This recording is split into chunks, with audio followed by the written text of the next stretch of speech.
Tai tada reikia, žinai, kad tada, vat kaip jis pradeda eiti, reikia, Arūnai, jums užimti, žinai, įeiti į fokusą.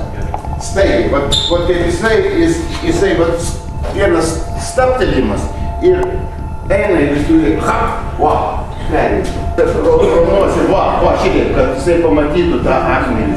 Supranti? Jau atvykom į lagerio vietą. Ir pats bėg. Pačiam dėk? Pačiam dėk.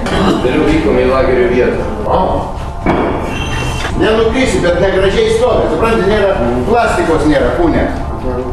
Biškėlį neatsiplėšti per daug, supranti, kad būtų tavo toksai... Tai iš principo taip. Būti seržantu arba būti tarnavus specialiam būry. Tapęs sargybinis seržantas praranda savo laipsnį. Kitaip sakant, jį sutikęs naujokas gali jo net nesveikintis. Taip, bet dažniausiai pasveikina. Naujokai žino, kad sargybinis priklauso prie vyresniųjų. Tai yra laimė. Jau grįžkime tokie ramus. Čia, va. Važinėdamieji ryte. Čia, tas mano sūnus. Biškį, tokie ramus. Tokie ramus. Va.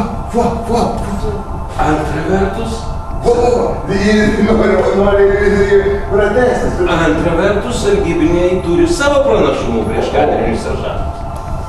Beveik reiškia suvokimas Antigonės likimo ir Harmano.